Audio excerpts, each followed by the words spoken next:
End zone. There it is! Hello? 911? I'd like to report a robbery. Yeah, a robbery. My NFL team got robbed by the officials. I'm a Lions fan. Send help. What else could it be? Touching by number 68. Yes, this is the worst call I've ever seen. Even worse than the non-pass interference call in the Saints playoff games, and I'll explain why today.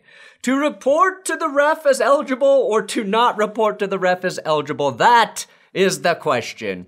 What wrongly called penalty had Dan Campbell and Lions players looking like all of the blood vessels in their head might just explode? What penalty was so wrong that the NFL has banned Brad Allen's officiating crew from the playoffs? Well, the Detroit Lions got absolutely hosed by the officials on Saturday night. A penalty that felt weird in the moment and got worse and worse after the game concluded, and we all learned what really happened. Sadly, this is nothing new for the Detroit Lions. In fact, I've got an entire video documenting how they're the most unfairly penalized team in NFL history. But what happened on this now infamous two-point play against the Cowboys is a tragedy to officiating. Or was it? Number 70. Pero le regalaron. No, it was. They're still wrong. It was. And in a season where we have seen some atrocious and head-scratching bad calls in prime time specifically, I will explain how this one was the worst of the season and quite possibly all time. Whew, that's good sports.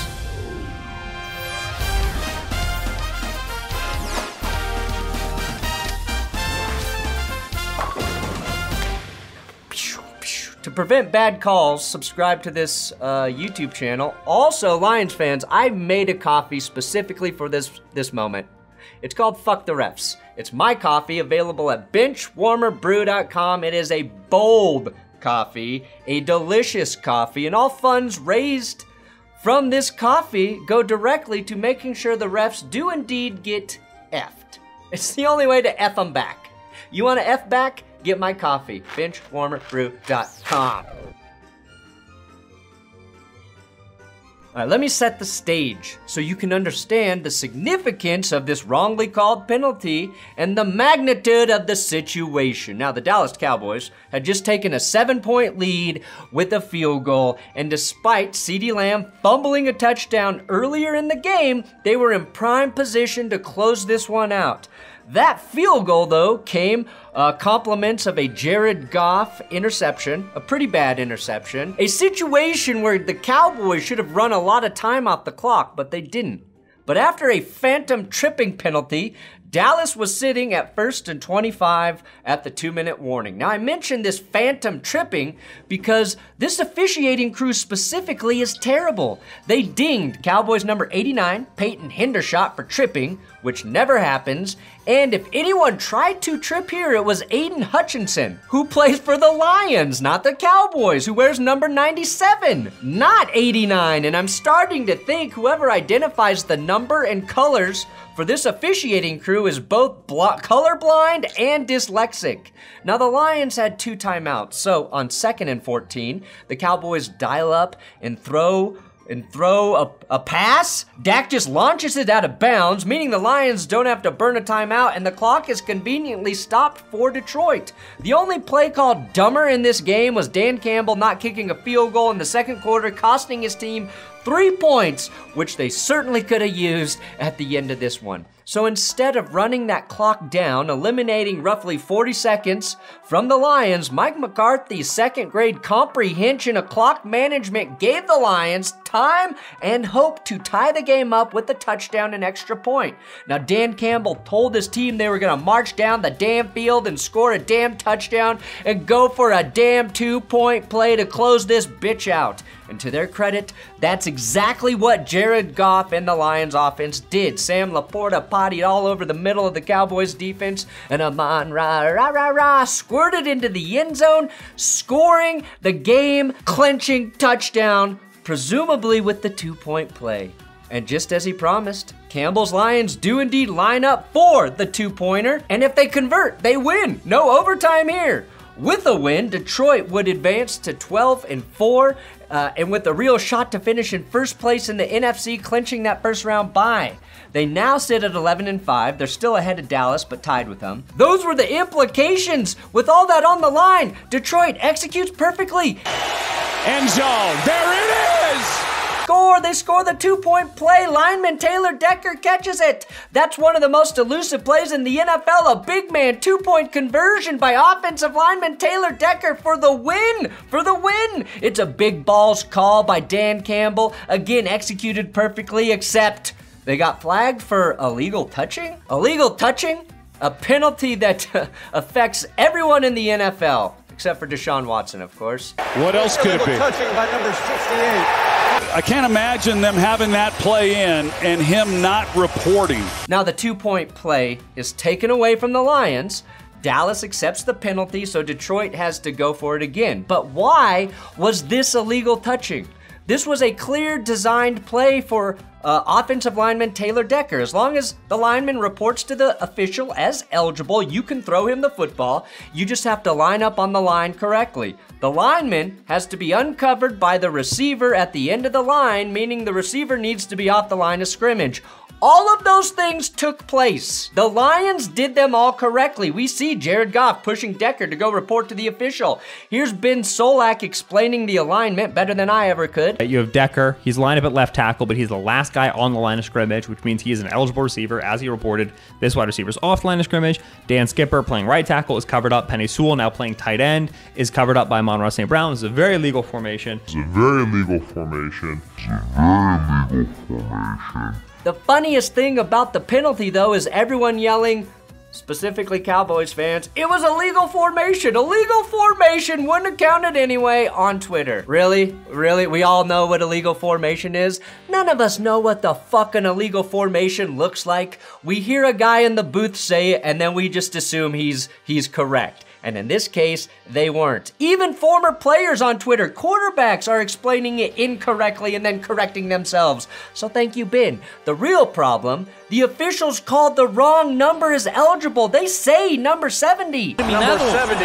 Pero le regalaron. They fucked up. Plain and simple. That's all this came down to. The refs made a mistake, and the NFL just does not allow for the officials to correct themselves in real time, and the officials have no interest in correcting themselves.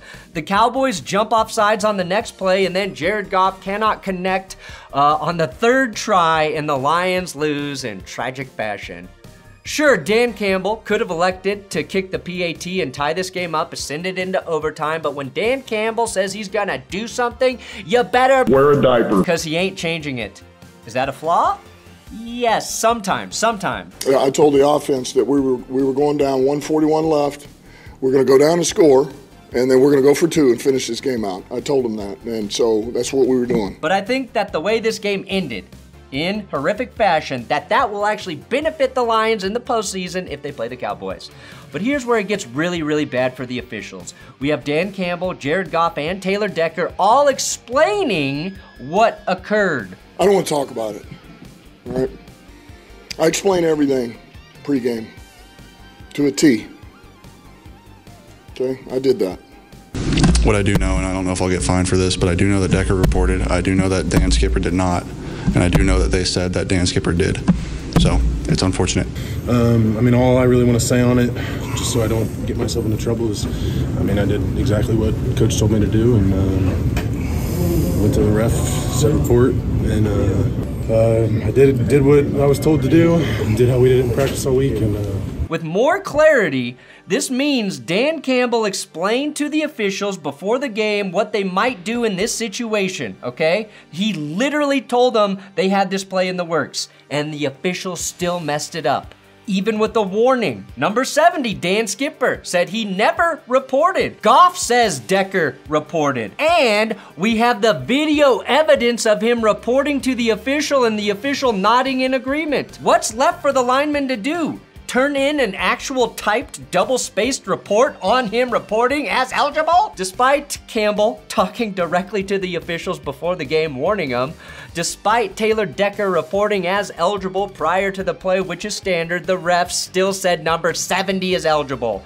I have a 3-year-old who follows directions and retains information better than that. Here's the real tragedy of being a Lions fan, though. Back in 2015, the Lions with Matthew Stafford were in the playoffs. I did not stutter, a rare event, yes. And late in the game, the officials throw a flag for pass interference on the Dallas Cowboys. Lions tight end Brandon Pettigrew was 100% clearly interfered with. It's the correct call. I understand, but your man saw it and threw the penalty. Hey, that's unbelievable! But the refs pick up the flag, saving the Cowboys. Fast forward to 2023, and in a moment where the refs could have picked up the flag because of their mistake, they don't, and they fuck the Lions again.